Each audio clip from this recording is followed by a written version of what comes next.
everyone, welcome to Backstage. I'm here with Ohzhe. That's with two H's. Two H's, not O-H-Z-E. Please get it right. I love y'all so much, but please spell my name right or I don't get paid. What's up, How you doing? I'm feeling great, brother. How are you? I guess you are feeling great. Thanks a lot. I'm feeling good, thanks. Yes, sir. Oh, tell me about your story. You know, I want the viewers to learn about your story. Growing up, you grew up in Albany. Yes, sir. Uptown, downtown? Downtown. Downtown. How you know you from downtown? I know I'm from downtown because I was near the plaza. Okay, you that plaza. I was running around the plaza with my cousins. We was riding our bikes there. I lived on Phillip Street. I lived on Grand Street. I lived on Van Zandt Street. Okay. I had family up top too. So you was running everywhere. Both spots. Okay. Yeah. So Hackett, but Livingston friends too. Hackett, baby.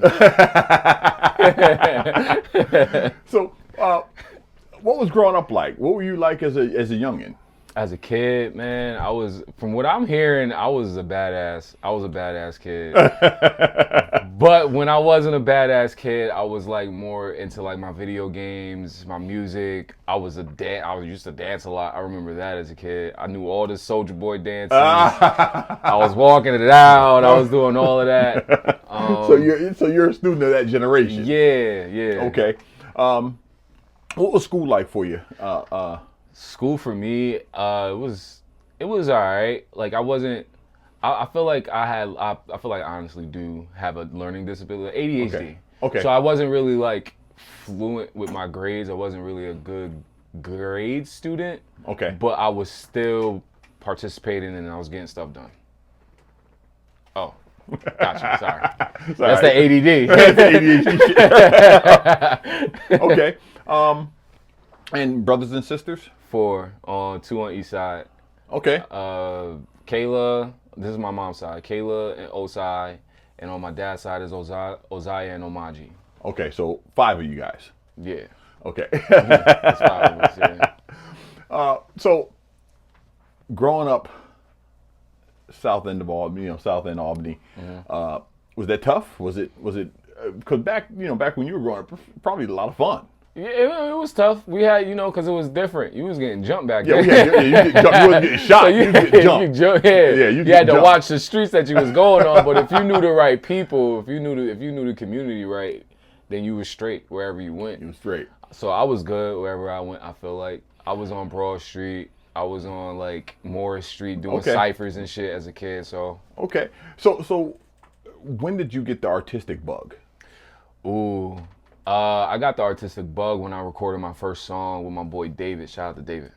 Shout out to Trell and David. My guys, I love y'all. Without y'all, I fell in love with my voice, man. I did a song for my girlfriend at that time. And so you did a ballad? I did a little ballad. It was like a verse. Me, him, and Trell, we all got on it now. My verse was about her.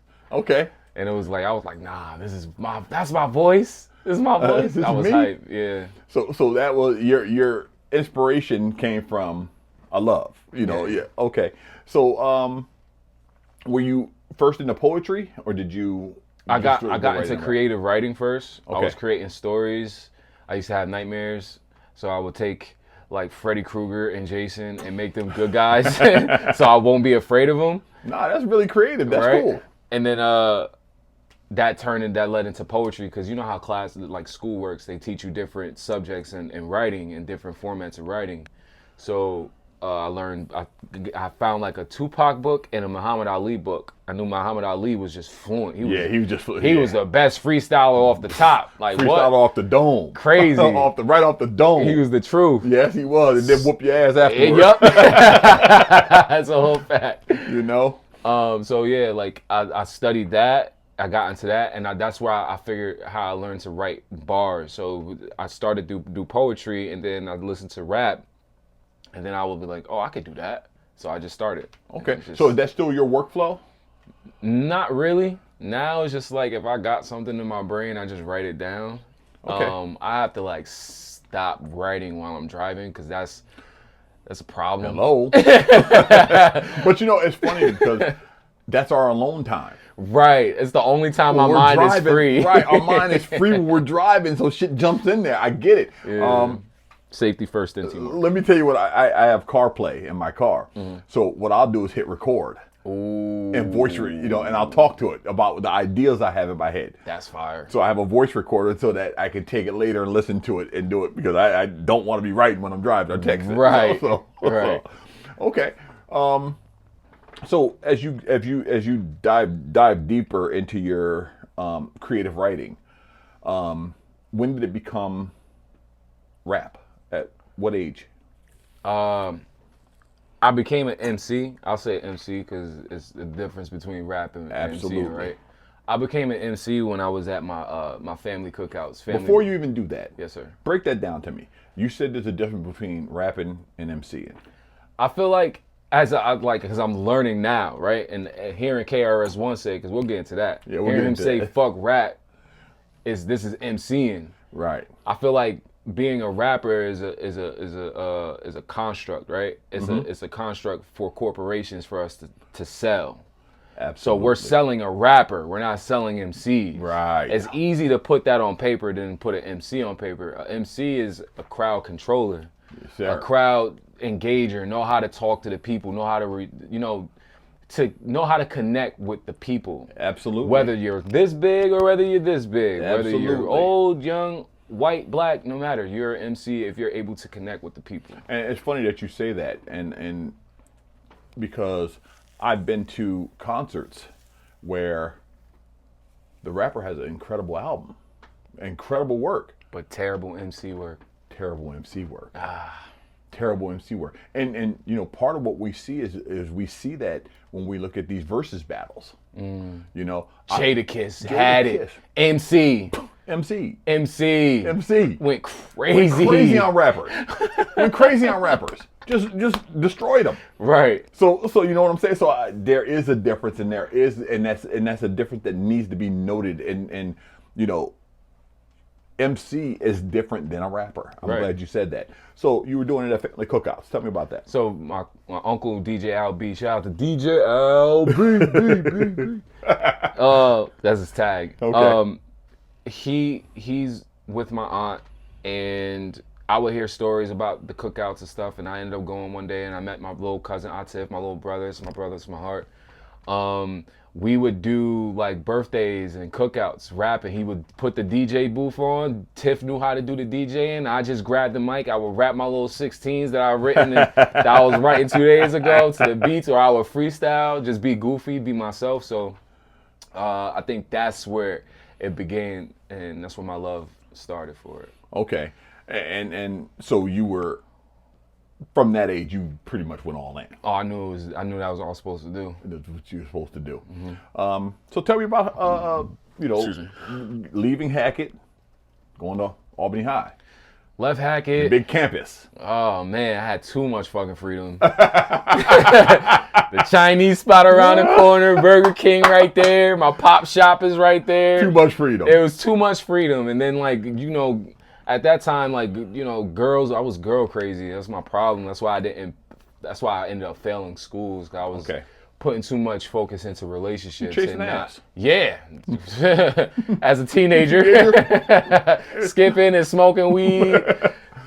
So I didn't, it was cool, but I also had very vital moments with shout out to Mojave. He's the one who got me my first actual performance. Mojave, Urban Guerrilla Theater.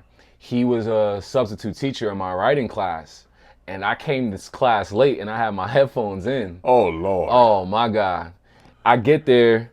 He's like, oh, you late, right? I was like, yeah. He's like, oh, you on the football team? I was like, nah. And I just sat down, and I still had my headphones in. I got my notepad, and I'm writing on the low while he trying to teach. But he eyeing me like he feeling some type of way type shit. Oh, yeah. So he come up to me. He's like, rap that to me. I was like, oh, shit. I'm like, nah. He put you on the spot like that? He put me on the spot. So I'm like, nah, I'll let you read a couple bars, though. So I let him read it, and he's like, come see me after class. I'm like, all right. So I see him. He tells me that he wants me to pull up to the Linda to do a show. And that was my first show at Urban Guerrilla Theater. Shout out to Swain, too. It was weird because Swain and Mojave knew each other. Okay. And Swain told me about the event, too. He was like, yo, I want you to come to this event. So I was going to be there anyway. Right. So that was just enforced it to get my first performance. So shout out to Mojave, shout out to Swain. Okay. So you end up leaving high school, dropping out of high school. Yeah. What factored into that decision? I needed money. Me and my mom was in a pretty bad relationship, and it led us to, losing our home. We ended up moving to a shelter. How old were you? In 16, 17? I was like 15? 17. Okay, 16. 17, 18, 16. Okay. Around there. Ended up leaving there. Ended up going to a shelter out in Menands. Then from there, we were living at families' houses and stuff. At this time, I'm still writing. I wrote first. Wait a minute. Let me get this right. No. I'm glad. No. Let me get this right. So, life is falling in on you. Oh my God. The world's coming down on your shoulders, and you're still writing. Still going. I had a project that came out in like 2013 called Paradise Falls. It was my first mixtape. Put it on Dat Piff. Dat Piff. Old school. Right? I miss those days. But I had a song called Peace Walker that I shot a video to. Peace Walker and Picasso Dreams, which influenced, I don't even want to say influenced, but gave more. It just gave me more recognition as a hip hop artist and an MC, because people were like, "Oh shit, Ohzhe can really rap." At this time, I was going by my real name too. I was going by Ozymandias. Okay. So yeah. So. This is crazy. I mean, I find that fascinating that the world is crashing in on you, and your answer is to write. There's no other choice. I was doing boxing, so as a kid I was doing boxing too, so like staying in shape and working out was also a stress relief thing too. Like, okay. I have to work out or I'm gonna lose my mind. Okay. So like it was working out and it was writing. So those things kept me in a balance. So whenever I feel like I'm that low, I know what I have to do. I gotta start going to the pad. So as a result of this, you end up hitting the streets. Yeah, me and my mom ended up out of the apartment. I tried to start selling weed. That failed fucking miserably. It was a bad. So much for that idea. So much. Ironically, 2024 from 2000. Well, yeah, let's say I just was working for a dispensary, so like I had that. Came full circle. Full circle. Shout out to Merk too. Shout out to Merk. Merk is another person who was an influence on my hip hop career as an artist. He recorded practically the entire Albany at Foster House Studios at the Armory, and he was the one who was like, "Yo, nah, bro, you have to keep going." Keep going. So yeah, shout out to Merk. He runs Stage 1 dispensary. That's my team. I love y'all over there. So you are. See, your generation is different than me. I'm an old motherfucker. Old school. Yeah, I'm old school. We had cassette tapes. The little, you put the pin in there and twist it. Yeah, buddy. So we would go to a club, hear the artist hit record them and record them. You would bring the boombox into the club? Man, listen, boombox it was, dog. We was getting it in. That's the only way we had of recording the artists. Yeah. Because the radio wasn't playing them. So we had, it's hot in the street. Yeah. So you got to have it, So you guys grew up differently. You guys grew up in the LimeWire, the Napster age. Yeah, the dial-up. So you guys had access to everything. How did that influence you? Too much access. It's like high school again. It's too much freedom. I'm clicking everything. How does this work? How does Nobody this work? can get on the phone and shit. Because you downloading everything. Downloading beat tapes, everything, bro. Nah, like it infected me because I had access to all the beats that I heard. Everything. I was, before LimeWire and before the internet, I was rapping over mixtapes that we would get from like the little hood shops where they sell the candles and the shirts, all the mixtapes where they mix the beats with different, you know what I mean? So I was doing that first. But then I was like, oh, they actually put the instrumentals out? Oh, it's over. It's a rap, right? I brought beat tapes to my friends. This was in middle school. I would bring my beat tapes to the school And me and my friends, we would all sit in the back of the class and write. I was in special ed classes. I ain't even afraid to say it. No. Well, understand something. Word. When you tell me you were in special ed classes, It was more behavioral than it was like yeah, mental. because it doesn't really matter to me. It doesn't. It's not the same because I know what they were doing with kids they didn't understand how to get through to. Okay, you were into music.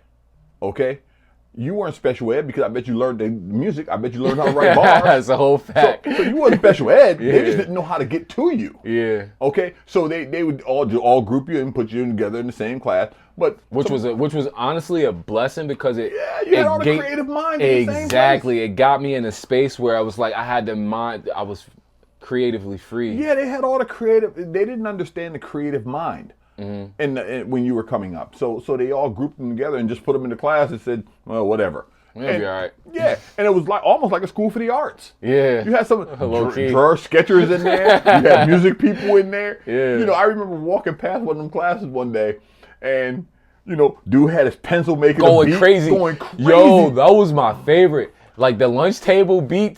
Come on, bro. You couldn't tell us nothing. We was going crazy. So beatboxing, music. I'm like, yo, some talented dudes. Yeah. They just didn't understand it. So I get that. But you left high school. You hit the streets. That didn't work out for you. No, absolutely not. What's your next plan? Next plan, I ended up with my son's mother. So I get it. So school don't work out. Selling drugs don't work out. So let's have sex. I mean, I was having sex before that. Well, I mean, but like now it's like, yeah. I ended up falling in love. We ended up having a kid, and things didn't work out, unfortunately.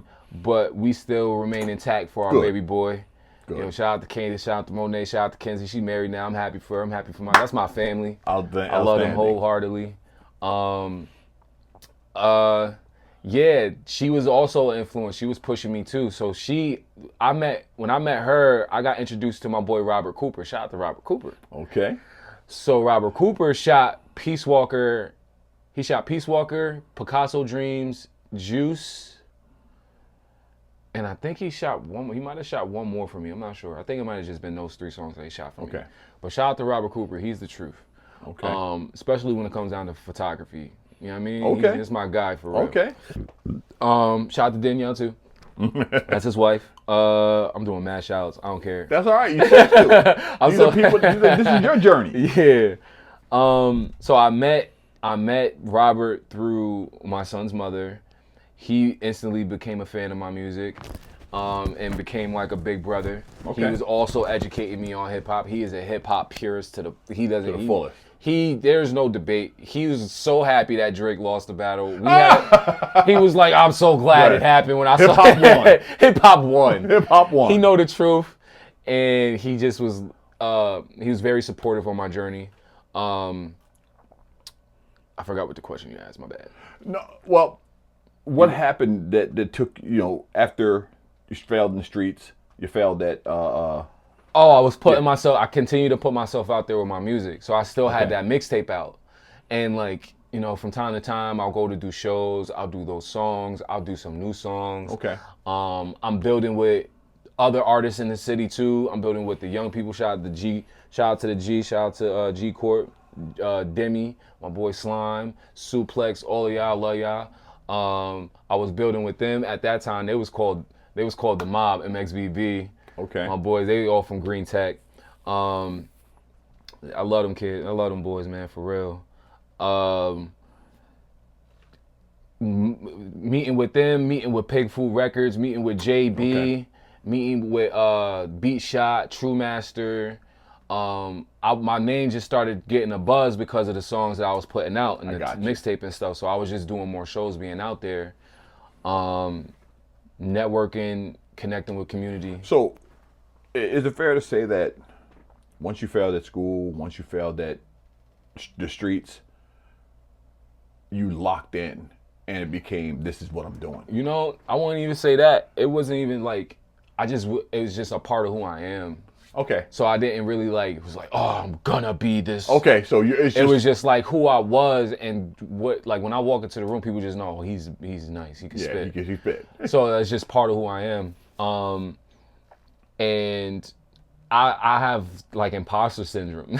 So like everybody be yelling like, yo, you need to stop that shit, bro. You need to, because everybody see it. I don't see it because I feel different about myself. Like I just hold myself to a different standard, and I'm really hard on myself, as most artists are. Right. So my focus was more or less just trying to make sure I had money in my pocket, and I'm working jobs. I'm still doing music, still doing networking.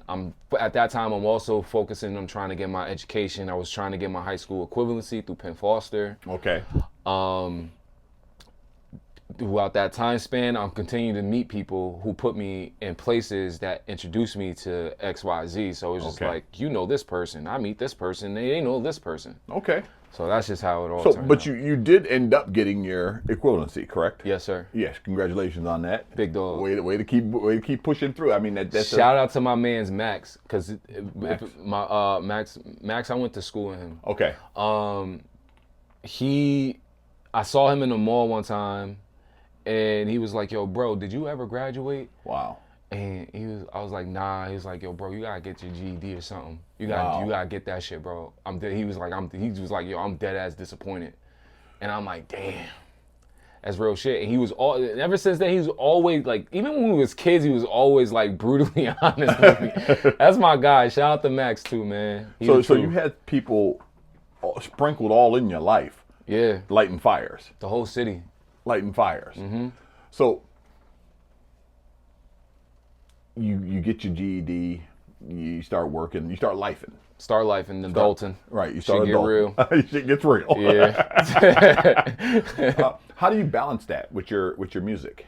So I ended up when I was in the process of being like fake homeless, I lived out in Clifton Park. Okay. My cousin brung us out to Clifton Park because she lived out there into this complex called Fox Run.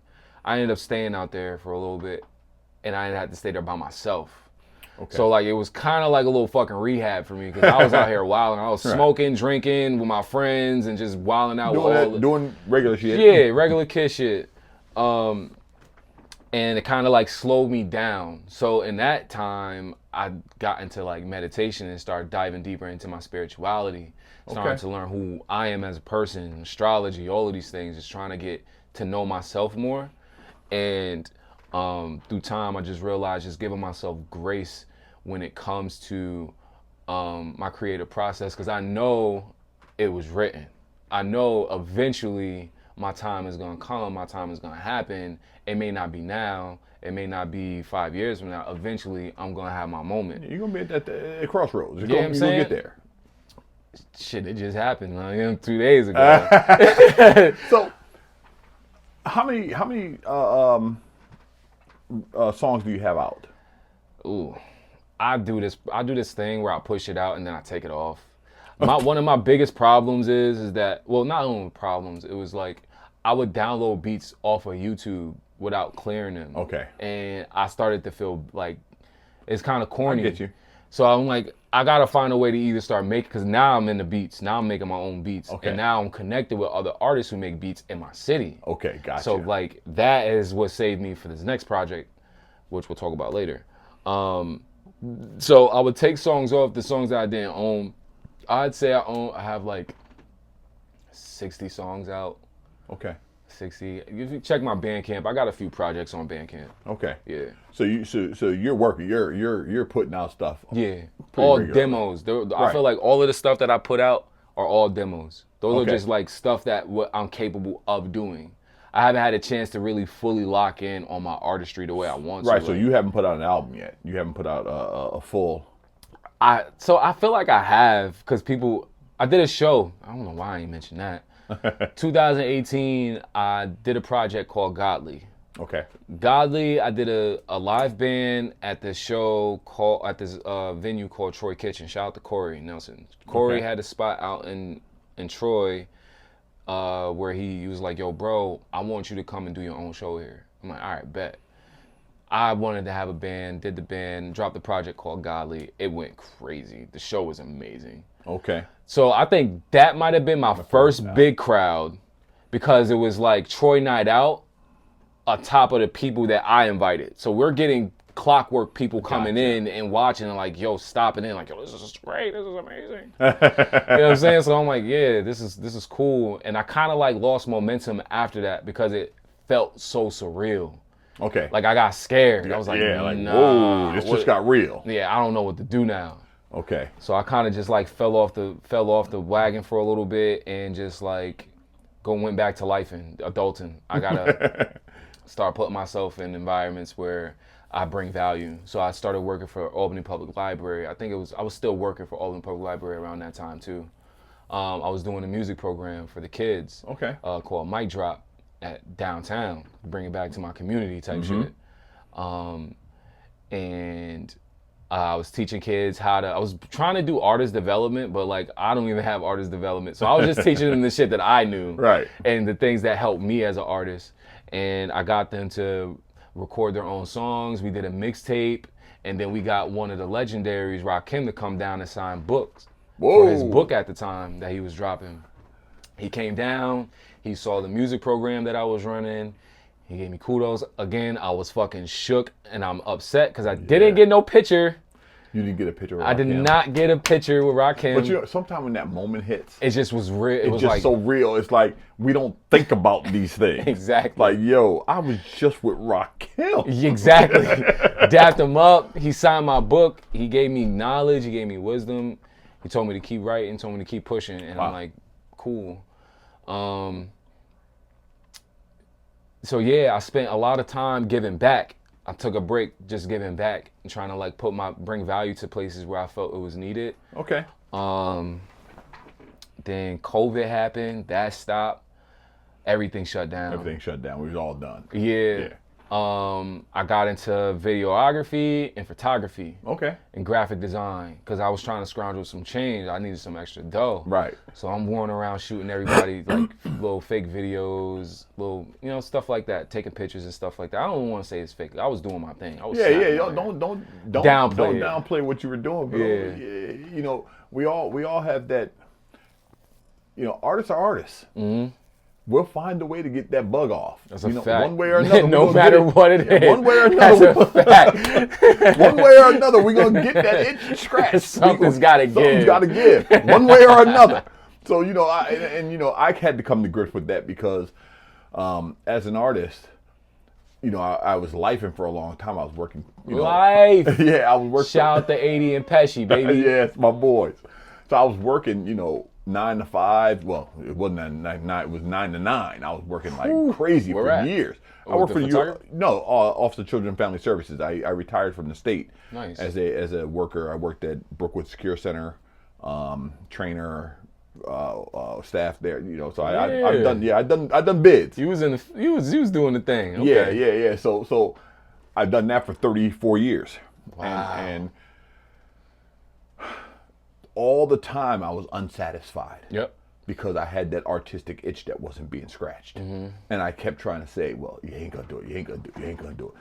And you know, finally about 3 years before I retired, I said, you know what? This itch and I've never felt so satisfied as when I started scratching that itch. Yep. It was like, oh my God, this is what I was meant to do. Yeah. You know? So we're gonna scratch that. We're gonna find a way to do it. No matter what it is. And you know what's crazy? Every job that I had, I don't want to say every job, but every job that had like a significant impact on my life, there was always a studio involved. There was always a studio that was just there. When I got the job at the library, I didn't know that there was a music thing. That I thought I was just going there to be community engagement. I was just going to be there just like fake security. But they're like, yo, we want to show you something. Bring me downstairs, show me the studio equipment. I'm like, ain't no way this is real. Then that itch is getting scratched. No matter what. No matter what. That's amazing. That you and that's, you know, that's the I forgot the philosopher, but I always use the term. You'll find your destiny on the very road you take to avoid it. Say that one more time. You'll find your destiny on the very road you take to avoid it. That's crazy. It's crazy, right? That's true. It's so true. You know, we're gonna go right It's gonna be end up right there. It's gonna be right there. What we were meant to be is gonna be right there. You went to the library, the studio, right there. Right there. I went to Snug. They built the studio. Right when there. I got there, they were like, "Yeah, we have studio equipment. We just need somebody to run it. Nobody here to Say run less. it." I got you. I'm here. I'm here. I got you.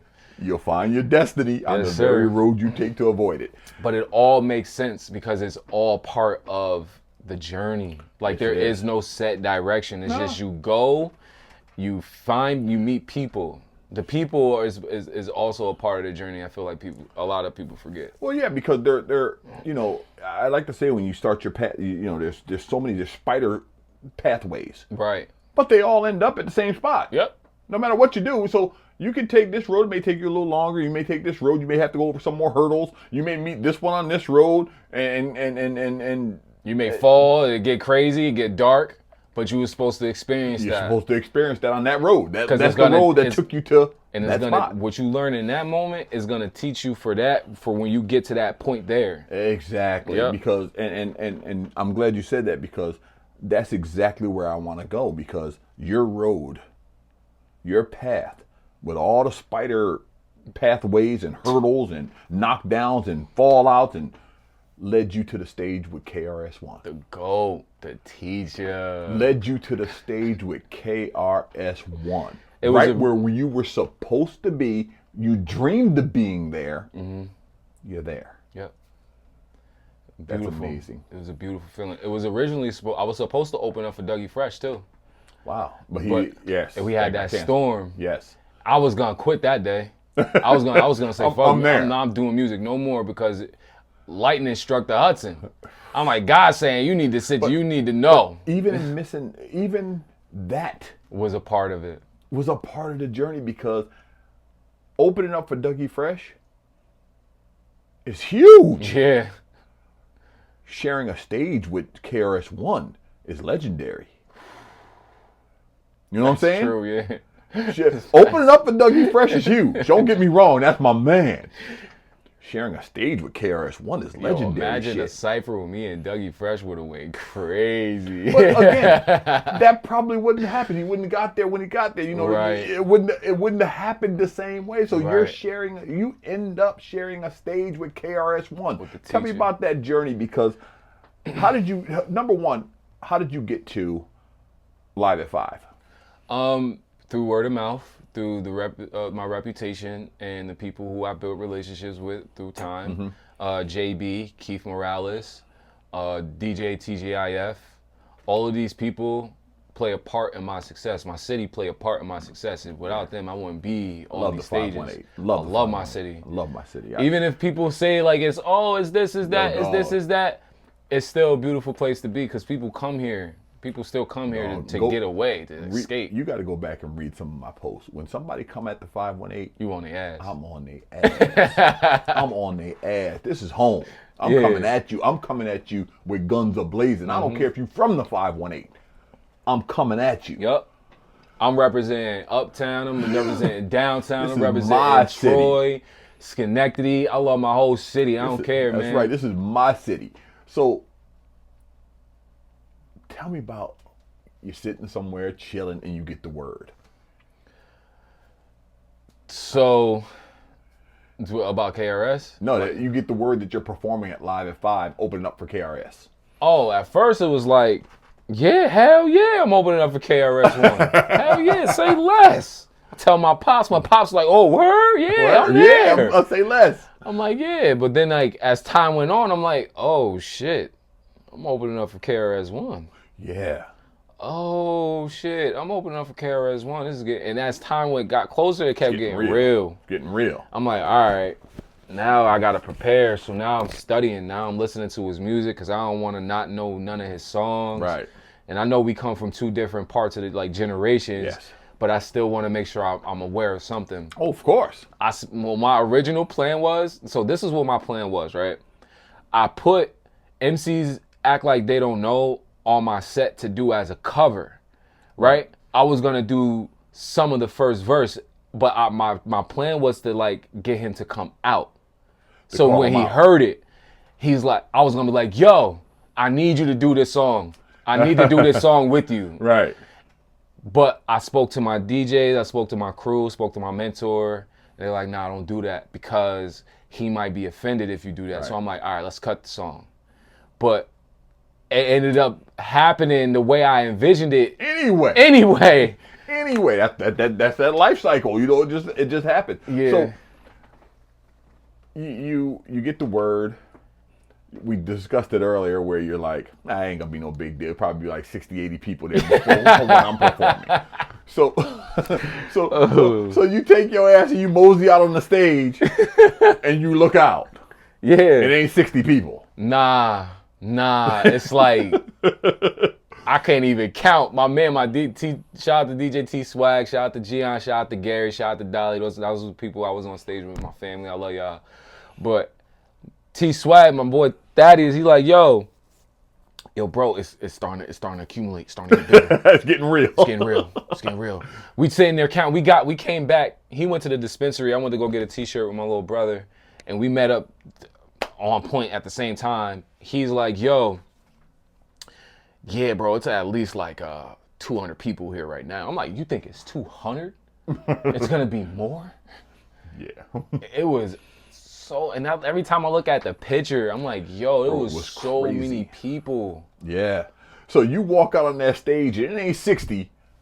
It's more like 1,000. Yeah, like 15, at least 1,500. It might be more. Might even. My perception could be wrong. It could be way more. Way more. So you walk out there and people are up the lawn. Yeah.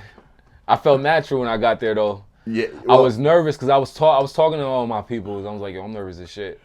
But I was like, I'm already here. Well, let me tell you about your performance, number one. Yeah, please do. Because I didn't get no. Yeah, you were looking back, and I could see where you were engaged. You were engaged in the front stage. Yeah. You didn't see the whole place was vibing with you. Nah. The whole place. And I got to tell you the story. I got to tell the story because I'm sitting there and I got my iPhone out and I'm way up top. I'm taking shots of, just taking some shots.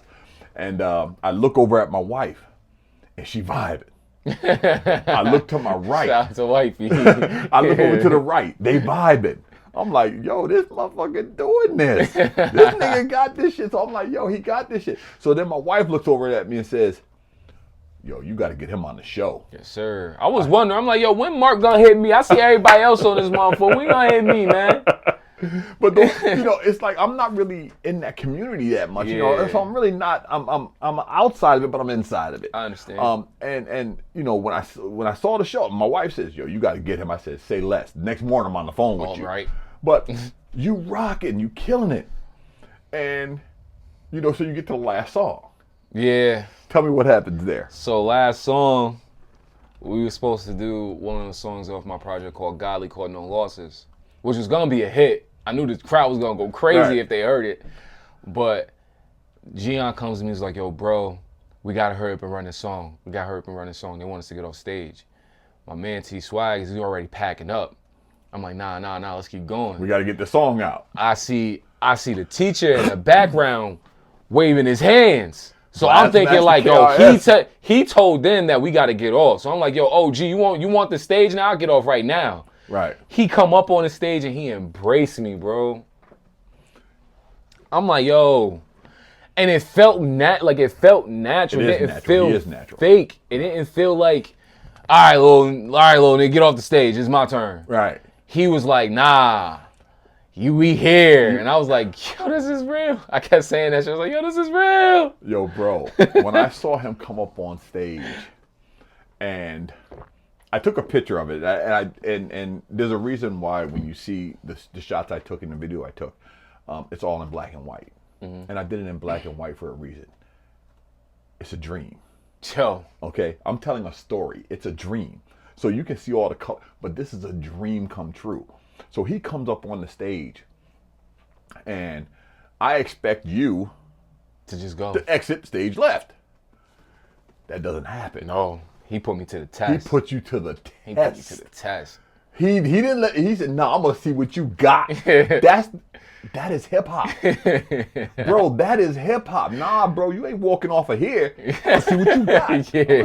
I'm putting you to the test. Yo, just think about that shit. I'm about to cry. Yo, that shit was crazy. Yeah, that's. But see, that is the difference between an MC and a rapper. That is hip hop, bro. Yeah, man. He said, "I'm putting you to the test," and you start going bar for bar with KRS-1. Who can say that, man?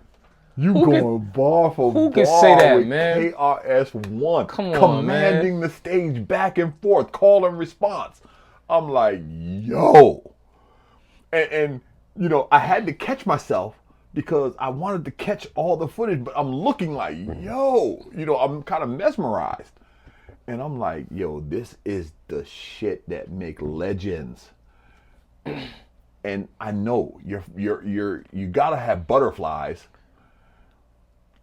You got to. It's like lost for words, bro. Like I'm on stage, like it felt almost like I was like not even there. Like I wasn't even in my body.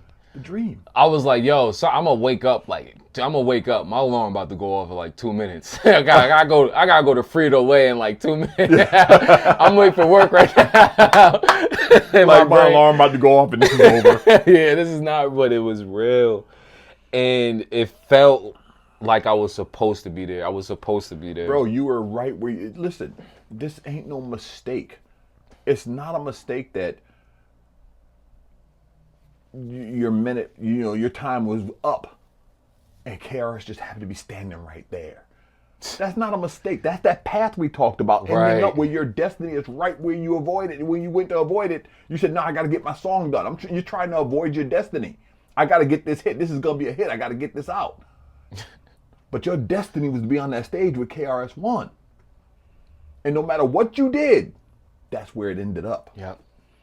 And KRS-1 is killing it with you. Oh my God. I was shook. I ain't gonna front. I was shook. How can you not be shook? I was shook. I was shook like, for you. Yo, I thought he was gonna be like, yo, that shit was weak. Yeah. Let me show you how it's done, motherfucker. I was like, please don't hurt me, sir. But you know, he is that man is hip hop through and through. You know, before we interviewed today, I let you listen to some of his music that you maybe didn't know. You see, he's hip hop through and through. And not like we said, like what I love about him is that the Blastmaster. He gonna teach you and he gonna fuck you up. At the same time. He gonna blast you. He gonna put you in your place. He put the radio station on blast. Yep. Y'all ain't playing. Listen, y'all not playing him, but y'all invited him. That's that's contradictory. You ain't playing him. But you invite him, and on top of that, you're not doing what he stands for. He stands for local artists. You're not playing local artists. Play the locals.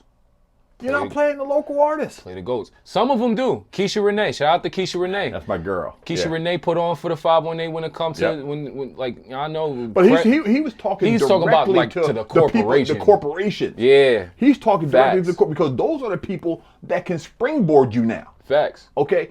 Back in the day, the club made it hot. Well, the street made it hot. Then the club made it hot. Then it went to the radio. Mm-hmm. Now you need the radio, corporate America, to make you hot. I ain't gonna hold you. I feel like that's starting to change again. I feel like the corporation, the industry is crumbling, and it's going back to the people. Yeah, you're starting to slowly see but surely. Yeah, when you what's the guy's name? I can't think of it. Savage. 21 Savage. Yeah. He owns all his own shit. He owns all his own shit because he started selling CDs out the trunk of the car, whatever the case may be. And, you know, so he owns all his own shit. So yes, you're right. It is changing again, and it's going back to where it should be. Direct to the consumer. Streets. Yep. Exactly. Direct to consumer. Clubs. Radio. Yep. And now what we do is need these DJs to start. You know, the DJs Craig, do their part. Craig, you know what to do, baby.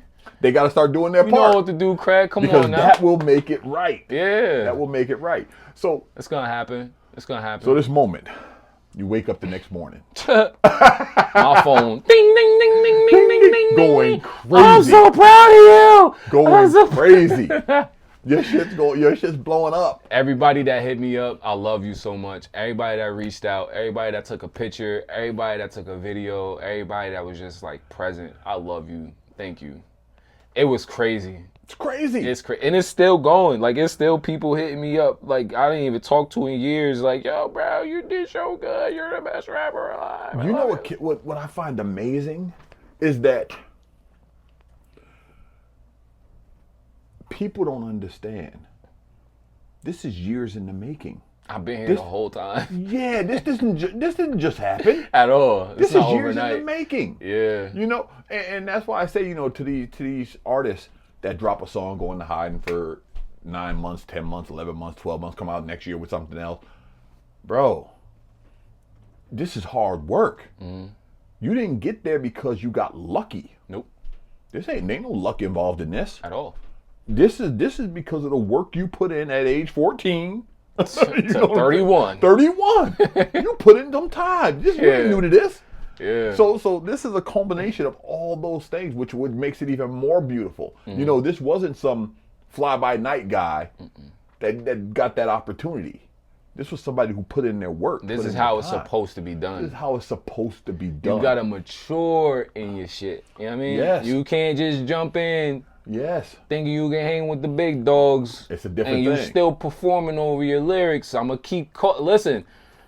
I don't know if they're gonna call me. Hold on, I gotta stop you there. I gotta stop you there go because ahead. I gotta stop you. And the reason why I gotta stop you is because when I come to see someone perform, I can listen to your track on the radio. I can listen to your track on Spotify. I can listen to your track on Apple Music. When I come to see you perform, I come to see you perform. So you know what I realized though? It's because everybody wants to be a rapper. Nobody want to be an MC. Everybody wants the chain. I like that. Everybody wants the car. Everybody wants the status. Oh, I'm the look at me. I'm the smoking the Zob packs and I got all the shut your ass up and connect with the people, bro. The people is what's gonna get you there. The chains don't mean shit. That can be snatched off your neck. You see how many rappers die over it. You see how many die over money. You see how many died. Fucking XXX died in his car after he brought it. Don't mean nothing. It's the people, bro. It's the people. It's connecting. It's the relationships. So when I heard you perform and it's you, I was like, yo, you know what? You probably don't even know the group because they were just a flash in the pan. Diggable Planets. Nope. Diggable Planets was the first group I heard that rapped.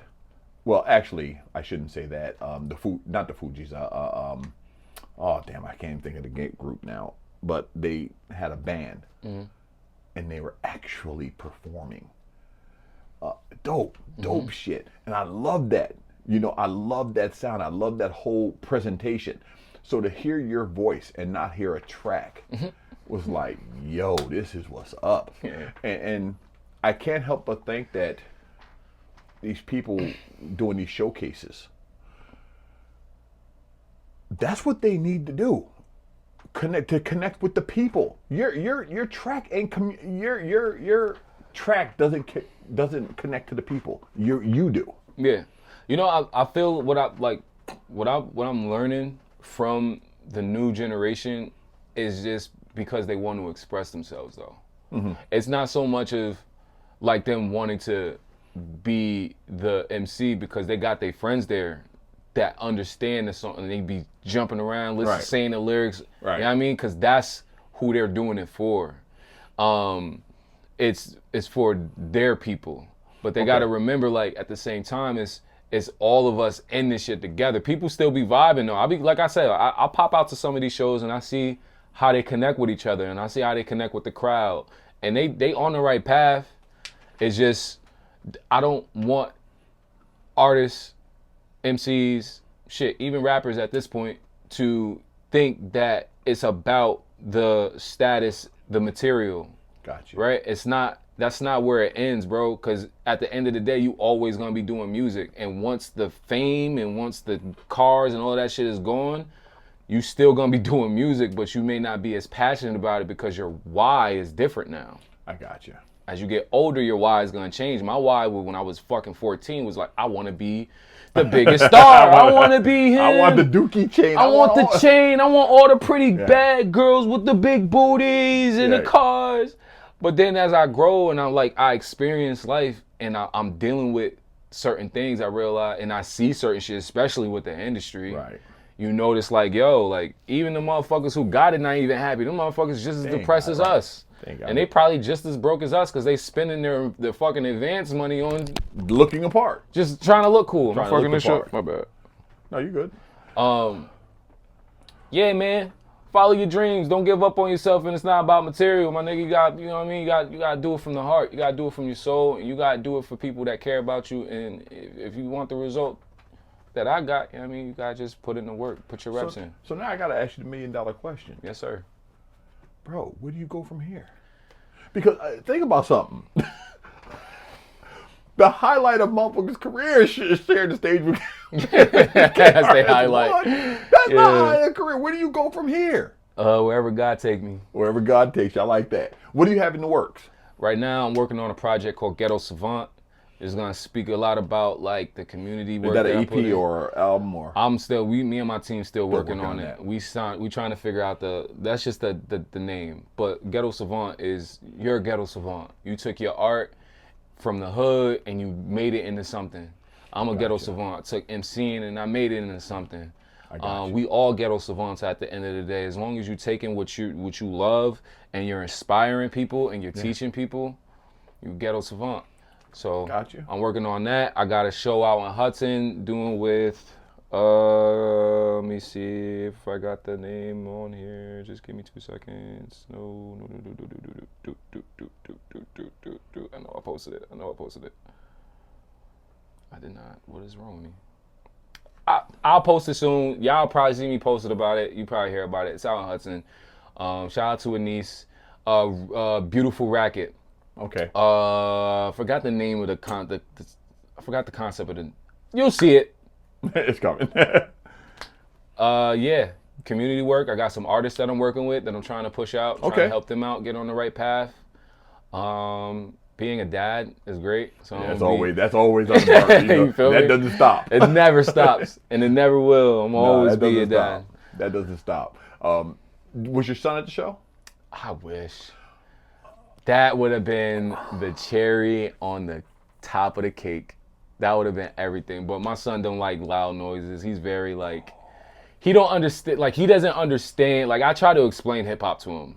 Right. I brought him to my an award show because I was like nominated best hip hop artist. Right. I forgot to mention that for the Eddies, and I brought him to the show with me, and I was explaining to him what hip hop is. He was like, "What is hip hop?" Like it's it's elements of things that the black community put together to talk about the things that they go through and express it to one another and just to build, and it helped to build the culture and community.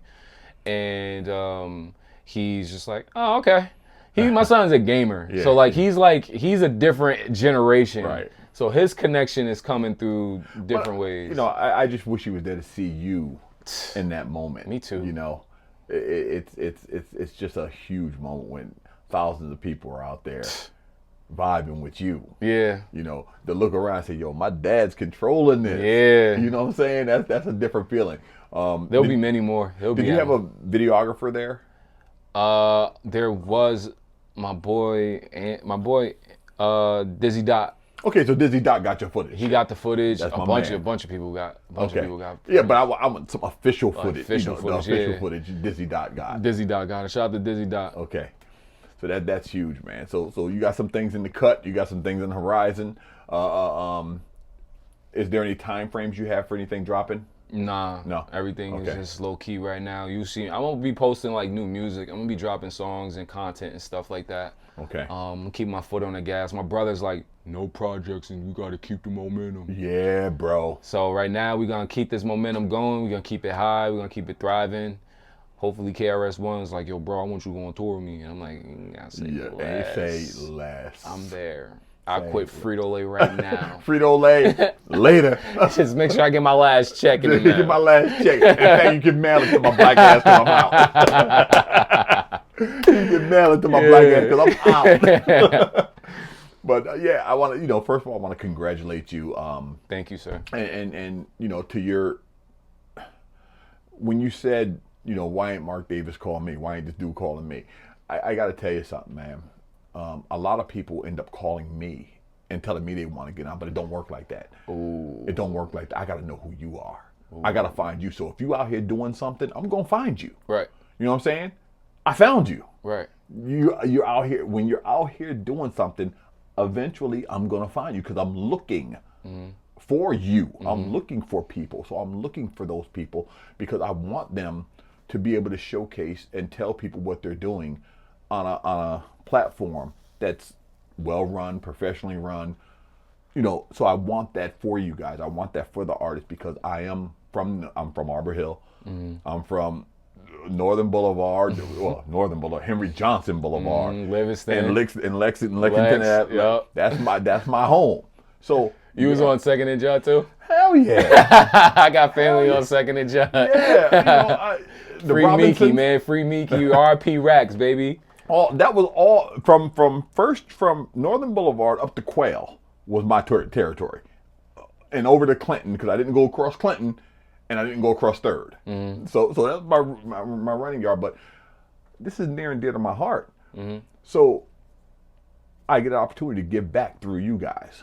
Appreciate it. And that's very important to me. So I love what you guys are doing, man. I love the noise you guys are making. I love the fact that you guys are opening up eyes to the 518. The 518 is becoming a hub. Yeah. It's becoming a hub. Yeah. People talking about the 518. We doing what we do. We're doing it. So it's exciting for me to see this renaissance, this rebirth of the 518. And you guys are leading the charge. You guys, and you old school. You one of the old school people in the 518 down. The 90s, baby. Yeah. So it's exciting to see that. So I want to congratulate you on that. Congratulate you on your success. Congratulate you on your performance. It was lights out. Well done. Well choreographed. The whole nine. It was like, yo, this fella's ready. So thanks a lot for that. And big ups and good luck to you. Thank you for having me, Mark, man. Always, appreciate brother. you, King. Thank you. Yeah. Cut. Got it. Yes, sir. Woo! I did a lot of shout outs. Yeah, you did. I love that though. Alexa, turn on the studio lights. What do you want to turn on? Studio lights.